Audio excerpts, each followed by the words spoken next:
Hello दोस्तों, नमस्कार। कमल coachings में आपका स्वागत है। और अपना टॉपिक चल रहा था संविधान में नागरिकता। ठीक है, तो अपना टॉपिक संविधान में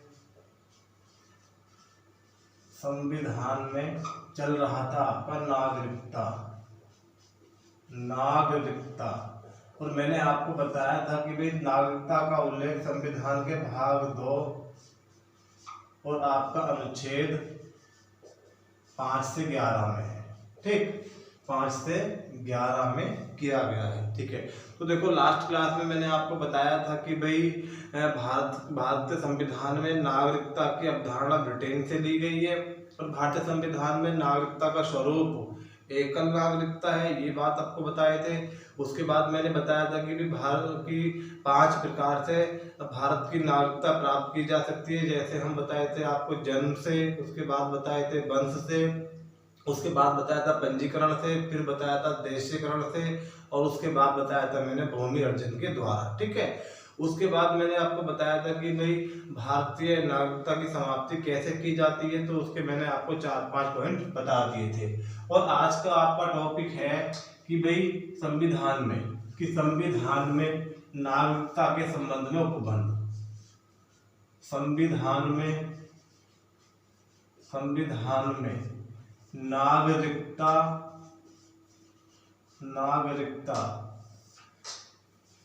के संबंध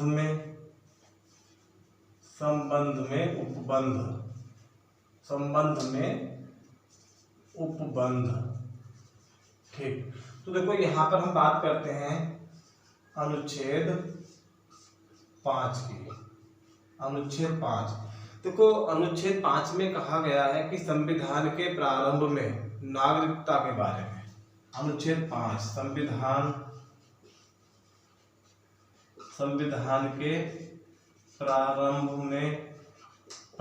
में नागरिकता के बारे में। नागरिकता के बारे में। ठीक है, तो देखो आप लोग सब जानते हो कि भाई भारतीय संविधान आंशिक रूप से लागू हुआ था आपका 26 नवंबर 1949 ईस्वी को। 1949 ईस्वी को। ठीक है, अब इस तिथि को भारतीय संविधान में नागरिकता के 5 अनुच्छेदों को लागू कर दिया गया था।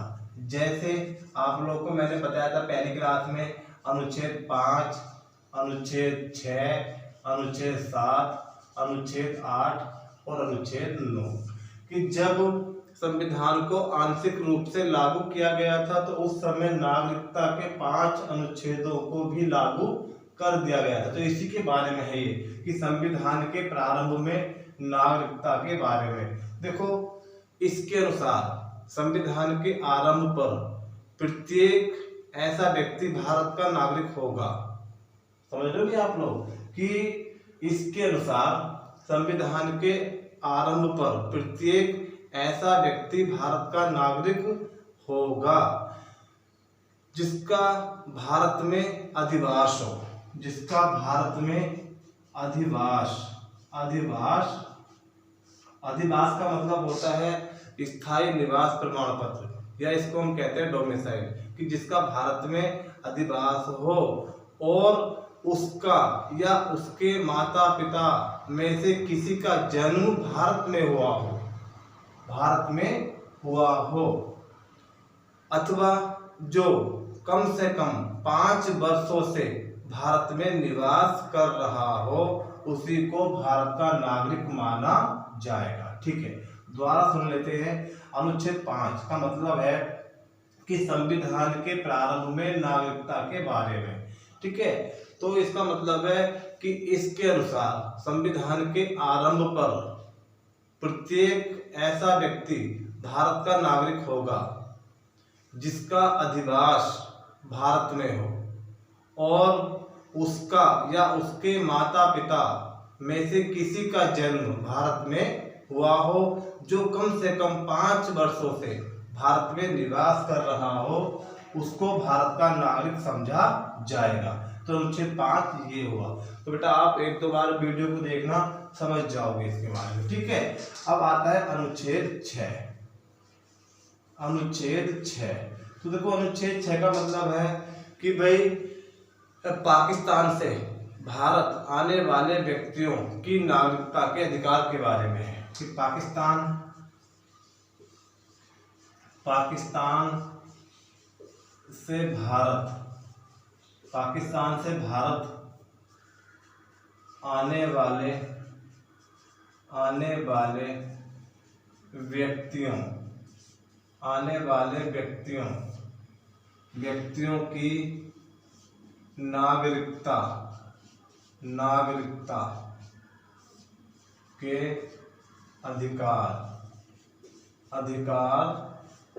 नागरिकता के अधिकार के बारे में, ठीक है। तो अनुच्छेद 6 कहता है कि पाकिस्तान से भारत आने वाले व्यक्तियों की नागरिकता के बारे में। देखो इसके अनुसार कि पाकिस्तान से भारत को आने वाले व्यक्तियों को भारत का नागरिक समझा जाएगा यदि नंबर फर्स्ट पॉइंट कहता है यदि उसका या उसके माता पिता या उसके दादा दादी या उसके नाना नानी का जन्म अविभाजित भारत में हुआ हो, ठीक है। तो पाकिस्तान से भारत आने वाले व्यक्तियों को भारत का नागरिक समझा जाएगा यदि, मैंने पहला पॉइंट बताया आप लोगों को, उसका या उसके माता पिता या उसके दादा दादी या उसके नाना नानी का जन्म अविभाजित भारत में, अविभाजित, ये पॉइंट आपको याद करना, अविभाजित भारत में हुआ हो तो उसको भारत का नागरिक माना जाएगा। देखो नंबर सेकंड पॉइंट है कि भाई वह व्यक्ति जो 19 जुलाई 1949 ईस्वी को कि सेकंड पॉइंट या वह व्यक्ति जो 19 जुलाई 1949 ईस्वी के पूर्व भारत में आकर रह रहा हो या इसके पश्चात संविधान के लागू होने से पूर्व भारत में आ गया हो और उसने भारतीय नागरिक के रूप में अपना पंजीकरण करा लिया हो, उस व्यक्ति को भारत का नागरिक माना जाएगा। तो अनुच्छेद 6 भी आपका कंप्लीट हुआ, ठीक है। तो इसके बारे में भी आप लोग समझ सकते हो, इंपोर्टेंट क्वेश्चन है ये, ठीक है। अब बात करते हैं आपका अनुच्छेद 7। तो देखो अनुच्छेद 7 कहता है कि पाकिस्तान को प्रव्रजन करने वाले व्यक्तियों की नागरिकता के अधिकार के बारे में, ठीक है। अनुच्छेद 7 पाकिस्तान को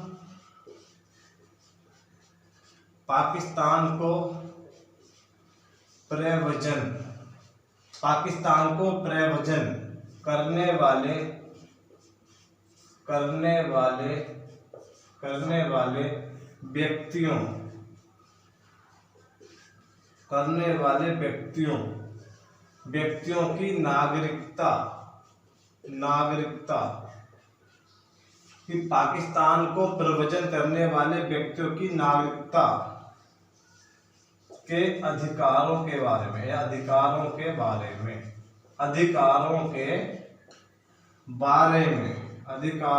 बारे में। देखो इसका मतलब है कि भाई वो भारतीय नागरिक जो देश विभाजन के बाद कहाँ चले गए, भारत से पाकिस्तान में चले गए। कब? कि 1 मार्च की वह व्यक्ति वह भारतीय नागरिक जो 1 मार्च 1947 ईस्वी के पश्चात भारत छोड़कर पाकिस्तान चले गए हैं, उनकी भारतीय नागरिकता समाप्त की जाती है।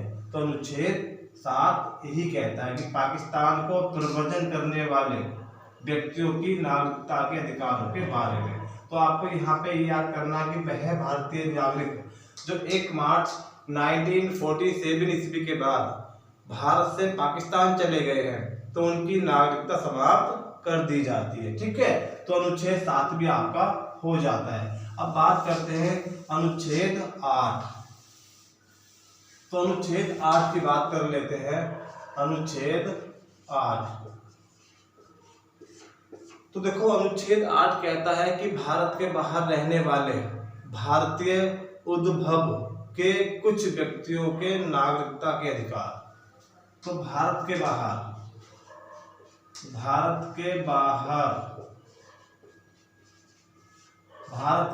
रहने वाले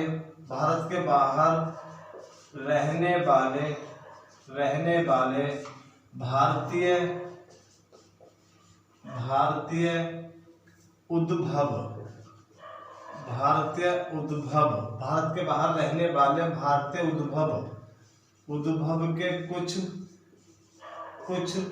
व्यक्तियों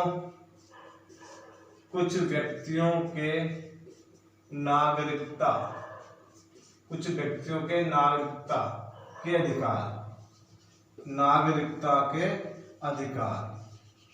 अधिकार।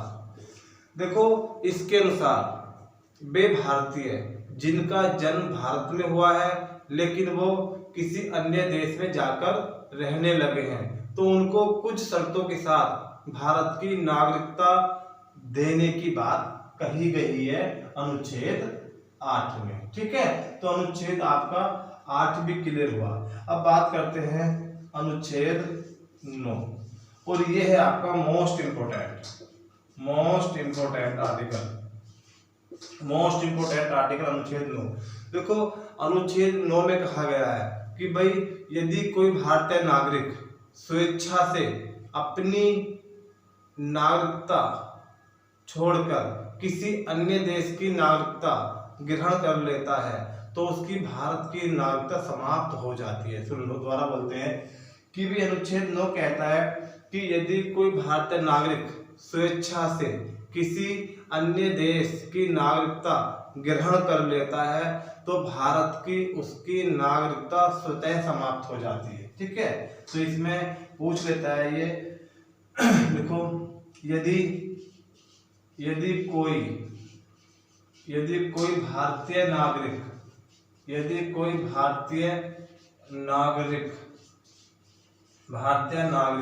स्वेच्छा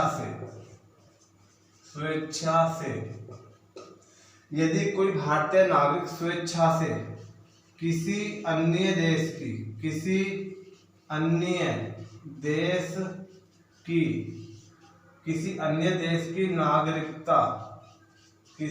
देश की नागरिकता ग्रहण करता है तो उसकी स्वतः भारत की नागरिकता समाप्त हो जाती है।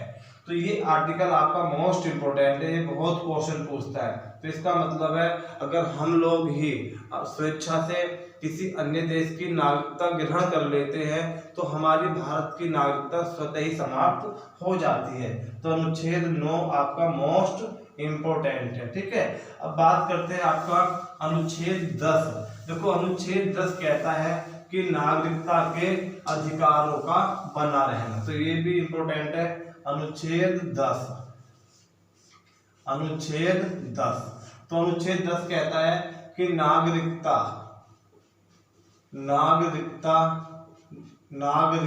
के अधिकारों का बना रहना।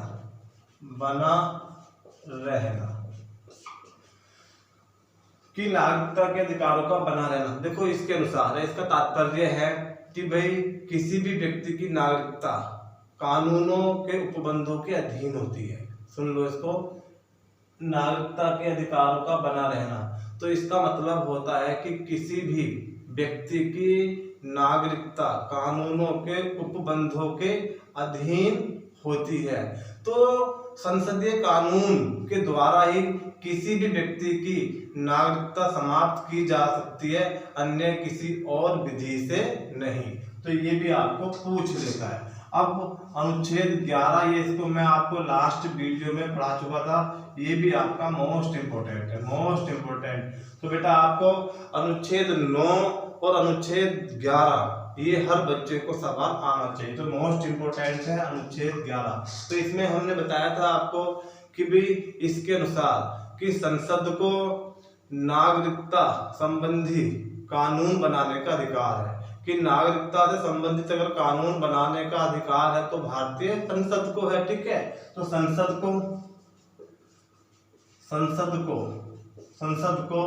नागरिकता से संबंधित कानून बनाने का अधिकार है, कानून बनाने का अधिकार है।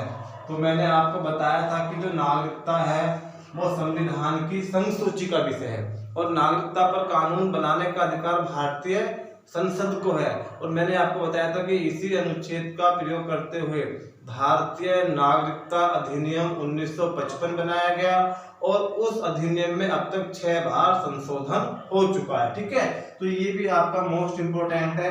तो आपके संविधान में नागरिकता के संबंध में जितने उपबंध थे आपके अनुच्छेद 5, अनुच्छेद 6, अनुच्छेद 7, अनुच्छेद 8, अनुच्छेद 9, अनुच्छेद 10, बेटा प्लीज अनुच्छेद 9 और अनुच्छेद 11 ये 2 ऐसे अनुच्छेद हैं, ये हर बच्चे को आने चाहिए। तो दोबारा सुन लो, अनुच्छेद 9 कहता है कि यदि कोई भारतीय नागरिक स्वेच्छा से किसी अन्य देश की नागरिकता ग्रहण कर लेता है तो भारत की उसकी नागरिकता स्वतः समाप्त हो जाती है, ठीक है। और अनुच्छेद 11 कहता है कि भाई संसद नागरिकता से संबंधित कानून बना सकती है। तो नागरिकता संसूची का विषय है और नागरिकता पर कानून बनाने का अधिकार भारतीय संसद को है। तो ये सवाल आपको याद रखना। तो अनुच्छेद 9 और अनुच्छेद 11 हर बच्चे को याद होना चाहिए, ठीक है। अब कुछ और बात कर लेते हैं। जैसे आप लोग सुनते होंगे कि भाई अप्रवासी भारतीय, अप्रवासी भारतीय, एक शब्द आता है आपका अप्रवासी, अप्रवासी भारतीय, जिसको कहा जाता है NRI, जिसको हम कहते हैं नॉन रेजिडेंट इंडियंस, ठीक है। तो देखो अप्रवासी भारतीय का मतलब होता है कि भाई वे भारतीय नागरिक जो अस्थायी रूप से किसी अन्य देश में चले गए हैं, चाहे वो अपने व्यापार से उद्देश्य से गए हों, चाहे वो अपने पढ़ाई लिखाई के उद्देश्य से गए हों, और चाहे वो वहां पर घूमने के हिसाब से या उद्देश्य से गए हों, तो उन्हीं को हम कहते हैं अप्रवासी भारतीय। तो कोई भारतीय नागरिक अगर किसी अन्य देश में अस्थायी रूप से 183 दिन रुक जाता है तो उसको हम अप्रवासी भारतीय के नाम से जानते हैं। तो अप्रवासी भारतीय NRI नॉन रेजिडेंट इंडियन, तो इसका मतलब है अगर कोई भारतीय नागरिक अस्थायी रूप से किसी अन्य देश में चला जाता है, भी जैसे अपना व्यापार करने चला गया वो, या अपनी पढ़ाई लिखाई करने या अपने घूमने वहां पर चला जाता है और 183 दिन अगर उस देश में रह जाता है तो उसको कहा जाता है NRI, ठीक है। तो अप्रवासी भारतीय। अब बात करते हैं, एक होता है भारतवंशीय, या हम इसको कहते हैं भारतीय मूल के व्यक्ति, भारतीय मूल के व्यक्ति, जिसको हम कहते हैं PIOS। इसका मतलब होता है पर्सन ऑफ इंडियन ओरिजिन, ठीक है। देखो भारतवंशीय या भारतीय मूल के व्यक्ति, इसका मतलब होता है कि भाई वे व्यक्ति जिनका जन्म भारत में हुआ है और वो किसी अन्य देश में जाकर उन्होंने उस देश की नागरिकता ग्रहण कर ली है, उन्हीं को कहा जाता है भारतवंशीय या भारतीय मूल के व्यक्ति। सुन लो, मैंने आपको बताया कि भाई ये वो व्यक्ति होते हैं कि जिनका जन्म भारत में हुआ हो, लेकिन वो स्थायी रूप से किसी अन्य देश में जाकर रहने लगे हैं और उन्होंने वहाँ की नागरिकता ग्रहण कर ली है, उन्हीं को हम कहते हैं भारतवंशी है। जैसे आपने नाम सुना होगा कल्पना चावला का, आपने नाम सुना होगा बॉबी जिंदल का, आपने नाम सुना होगा सुनीता विलियम्स का। तो वो सारे के सारे कैसे आपके भारतवंशीय हैं या भारतीय मूल के व्यक्ति हैं। अब देखो ये जो भारतवंशीय हैं या भारतीय मूल के व्यक्ति हैं, इनको दिसंबर 2003 में इनको दिसंबर 2003 में लक्ष्मी मल सिंधवी समिति की सिफारिश पर दोहरी नागरिकता देने का प्रावधान किया गया था। ठीक है, सुन लो कि 2003 ईस्वी में लक्ष्मी मल सिंधवी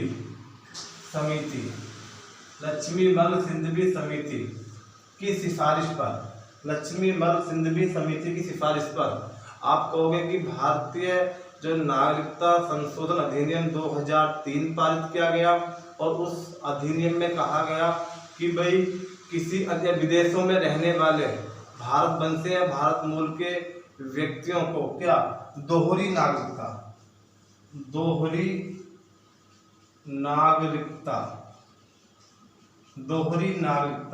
या इसको कहा जाता है आपका OCI। इसका मतलब है ओवरसीज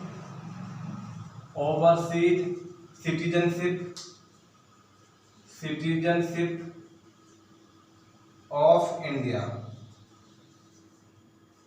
ठीक है, सुनो दोबारा बात कर लेते हैं कि भाई 2003 में लक्ष्मी मल सिंधवी समिति की सिफारिश पर भारतीय संसद में नागरिकता संशोधन अधिनियम 2003 ईस्वी पारित हुआ और इस अधिनियम में कहा गया कि विदेशों में रहने वाले भारतवंशीय या भारतीय मूल के व्यक्तियों को क्या दोहरी नागरिकता का हम प्रावधान करते हैं। तो इसका मतलब है कि वो व्यक्ति बिना पासपोर्ट के भारत आ जा सकते हैं और उन व्यक्तियों को देखो भारत में मताधिकार और संवैधानिक पद प्राप्त करने का अधिकार नहीं होगा। ठीक है, तो जिनको ये भारतवंशीय या भारतीय मूल के व्यक्ति हैं, इनको जो हम कहते हैं OCI बोल दो या दोहरी नागरिकता बोल दो, तो इसमें यही कहा गया था कि भाई जो पासपोर्ट है बिना पासपोर्ट के वो ये व्यक्ति भारत आ जा सकते हैं। ठीक है, लेकिन भारत में इन्हें क्या मताधिकार का अधिकार नहीं होगा और भारत में संवैधानिक पद प्राप्त करने का भी इनको अधिकार नहीं होगा। लेकिन भारत में ये धार्मिक, सामाजिक और आर्थिक क्षेत्र में भाग ले सकते हैं। ठीक है, अब देखो इसको दोहरी नागरिकता को आप कह सकते हो सीमा या समुद्र पारीय या सीमा पारीय, मेनली समुद्र पारीय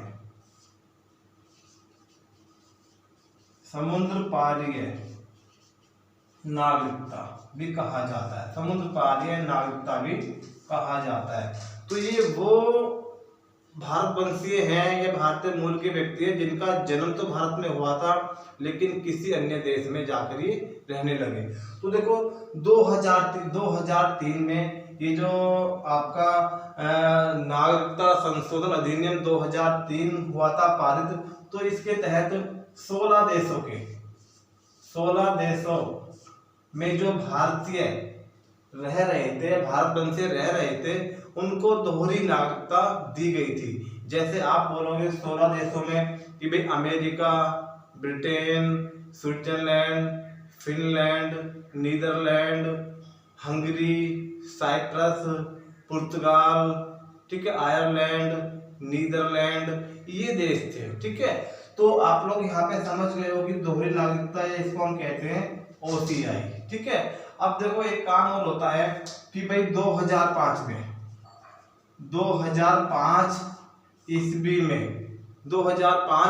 में पुनः नागरिकता संशोधन अधिनियम पारित हुआ और इस अधिनियम में कहा गया कि भाई विदेशों में रहने वाले जो प्रवासी हैं या भारतवंशीय हैं उनको भारत में नागरिकता देने की बात कही गई थी कि भाई जिन जिन देशों में दोहरी नागरिकता का प्रावधान है तो उन देशों में जो भारतवंशी लोग रह रहे हैं उनको दोहरी नागरिकता भारत में दी जाएगी। लेकिन इसमें बांग्लादेश और पाकिस्तान को शामिल नहीं किया गया था। सुन लो द्वारा कि 2005 ईस्वी में पुनः नागरिकता संशोधन अधिनियम आपका पारित हुआ और इसमें ये कह दिया गया था कि विदेशों में रहने वाले प्रवासी भारतीय जिन देशों में दोहरी नागरिकता का प्रावधान है तो उन देशों के प्रवासी भारतीयों को सभी को क्या दोहरी नागरिकता दी जाएगी। ठीक है, लेकिन 2005 में जो ये आपका संशोधन अधिनियम पारित हुआ था इस अधिनियम में पाकिस्तान और बांग्लादेश को शामिल नहीं किया गया था। तो आपको ये बात भी पूछ लेता है। ठीक है, तो देखो आपको यहाँ पे अप्रवासी भारतीय का मतलब पता चला, आपका भारतवंशी का पता चला है, भारतीय मूल के व्यक्तियों का पता चला। ठीक है, मैं बेटा आशा करता हूँ कि हमारा जो टॉपिक था नागरिकता एक बहुत हद तक आपके वनडे एग्जाम, चाहे आपका वो समूह का हो, चाहे एसएससी स्टेनोग्राफर हो, चाहे वो आपका यूपीपीसीएस फ्री हो, चाहे वो समीक्षा अधिकारी हो, कोई सा भी एग्जाम हो, इससे बाहर क्वेश्चन आपको मिलने वाला नहीं है। तो प्लीज आप लोग बेटा हमारे चैनल को सब्सक्राइब करें, पढ़ें। लेकिन आप लोग देख लग रहा है कि आप लोग पढ़ नहीं पा रहे हो, पता नहीं क्यों नहीं पढ़ पा रहे हो बेटा। इतने हद तक अच्छे तक आपको मैंने कराया नागरिकता, तो आप इसको वीडियो को 1-2 बार देखो, आपके समझ में आ जाएगा। ठीक है, अब मिलते हैं कल मिलते हैं नेक्स्ट क्लास में। ठीक है, थैंक यू, ओके।